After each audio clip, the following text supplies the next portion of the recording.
Right, तो आज मैं जिस टॉपिक पे बात करूँगी स्पिरिचुअल जर्नी में, तो उसका टॉपिक है ब्रह्म मुहूर्त, जिसके बारे में आप सभी तो जानते ही होंगे श्योरली।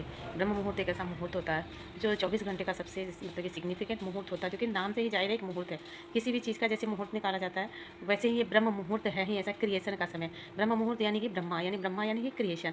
तो उस समय ना क्रिएशन का समय होता है। जब भी आप सुबह में उठते हैं, ब्रह्म मुहूर्त जैसे कि 3 से 5 का जो समय होता है, उसे ब्रह्म मुहूर्त कहते हैं। उठ जाते हैं, उसको ब्रह्म मुहूर्त क्यों बोलते हैं? ब्रह्म मीन्स क्रिएशन, क्रिएट करना।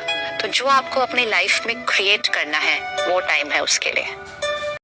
तो प्रातःकालीन सूर्य की किरणों में प्रदूषण मुक्त वातावरण होता है और ब्रह्म मुहूर्त में ऑक्सीजन की मात्रा भी सबसे अधिक होती है। तो इन दोनों के संगम से जो हमारे शरीर पे जो नई ऊर्जा का संचार होता है, उससे पूरा दिन हमारे शरीर को ऊर्जा मिलती है, नई ऊर्जा, और आपके अंदर एक्टिविटी बनी रहती है, एक पॉजिटिव एक्टिविटी रहती है आपकी बॉडी में। ब्रह्म मुहूर्त का हमारे जीवन पर क्या इम्पैक्ट पड़ता है? ब्रह्म मुहूर्त का अर्थ है ब्रह्म माने ईश्वर, मुहूर्त माने टाइम, ईश्वर का टाइम, मतलब कि हाईएस्ट एनर्जी टाइम। तो अगर आप रोज़ इसको शुरू करें, अगर आपने अभी तक कभी ब्रह्म मुहूर्त में उठकर कोई भी साधना नहीं की है, तो कभी एक बार ज़रूर करके देखिएगा। आप इस हर चीज़ को, स्पिरिचुअलिटी को ना खुद से जब तक एक्सपीरियंस ना करो ना, कोई विश्वास नहीं करता है कि ये चीज़ होती है। तो ब्रह्म मुहूर्त में आप उठ करके आप कभी भी 3 से 5 के बीच में या 4 से 5 के बीच में थोड़ा देर भी उठ करके अगर ईश्वर की ध्यान आराधना साधना करते हैं, या फिर अपने किसी भी इच्छा को लेकर के ईश्वर से प्रार्थना करते हैं, तो थोड़ा मतलब कि इसमें ज़्यादा श्योरिटी होती है कि आपको ये इच्छा जल्दी पूर्ण हो जाएगी। और जो भी प्रार्थनाएँ साधनाएँ हैं, ईश्वर की भक्ति है, इस मुहूर्त में किया जाए ब्रह्म मुहूर्त में, तो थोड़ा जल्दी फलदायी होती है। ऐसा माना जाता है कि अगर आप कर रहे हैं तो। जागना, सूर्य उदय से पहले उठना चाहिए क्योंकि उस समय का वातावरण प्रदूषण मुक्त रहता है। इस समय ऑक्सीजन की मात्रा सबसे ज्यादा होती है। प्रातः काल की सूर्य की किरणों और प्रदूषण मुक्त वातावरण के प्रभाव से हमारे शरीर में नई ऊर्जा का संचार होता है। ये तो आपको पता ही होगा कि ब्रह्म मुहूर्त शुरू कब होता है। ब्रह्म मुहूर्त हर दिन सूर्योदय, जिस दिन भी मतलब कि जिस टाइम भी आपके सामने सूर्योदय हो रहा हो, उससे 1.5 घंटा ठीक पहले ब्रह्म मुहूर्त होता है। ब्रह्म मुहूर्त में ना हर कार्य जो है ना, जब जब भी किया जाए, इसको बोलता जाए, इसको तिगुना फलदायी होता है। जैसे अगर आप पढ़ना चाहते हैं, कुछ याद करना चाहते हैं, पढ़ाई पे ध्यान देना है, या फिर कोई भी अपने दिमाग की रिप्रोग्रामिंग करना चाहते हैं, कोई भी ऐसे मेंटल मतलब विचारों से आप जूझ रहे हैं, उससे मुक्ति चाहते हैं, तो ये ब्रह्म मुहूर्त में ये सबसे बढ़िया वक्त होता है।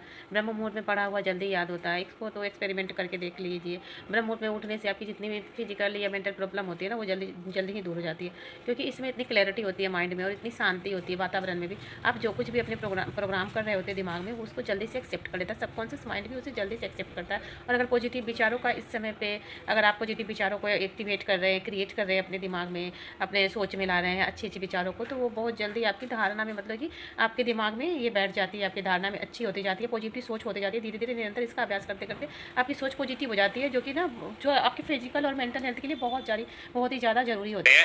ब्रह्म मुहूर्त की, क्या ब्रह्म मुहूर्त सच में एक भ्रम है या फिर इसमें छुपा है कुछ अनोखा सच? क्या इसमें कोई खास शक्ति छुपी है? क्यों एक सन्यासी से लेकर स्टूडेंट तक सबके लिए ब्रह्म मुहूर्त को बेस्ट माना जाता है? अगर आप इससे पहले कभी ब्रह्म मुहूर्त में नहीं जगे हैं, तो आप एकदम से अपने समय को उठने का या सोने के समय को नहीं बदलिए।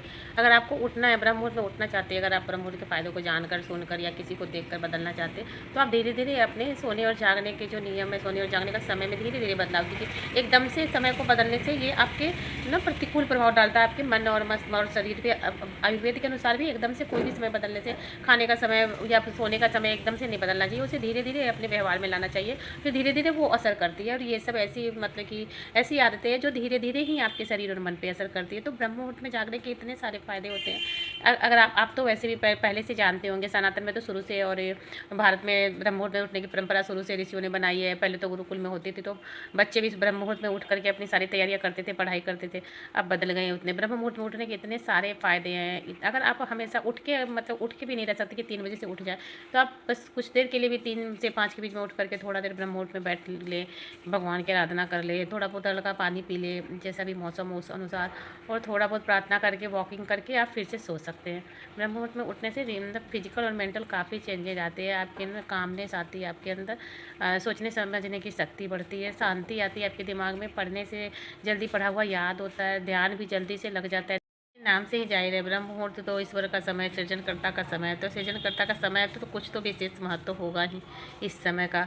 तो ये दिव्य चेतनाओं से मिलने का, जुड़ने का, संगम होने का समय है। तो जितनी भी ऊर्जाएं, जितनी भी आत्माएं जगी होती है, उनका दिव्य चेतनाओं से, परमात्मा से जुड़े रहने वाली शक्तियाँ जो होती है, आत्माएं होती है, दिव्य आत्माएं, उनसे उनका संपर्क होता है।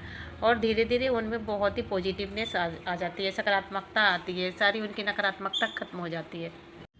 तो देखा दोस्तों आपने ब्रह्म मुहूर्त में उठने के इतने ढेर सारे फ़ायदे और इतनी सारी वीडियोज़ भी आप लोगों ने देखी। तो अब आप लोग भी अपनी अपनी जीवन में अच्छी आदतों का शुमार कीजिए और मेरी वीडियो देखते रहिए और थैंक यू फॉर वॉचिंग।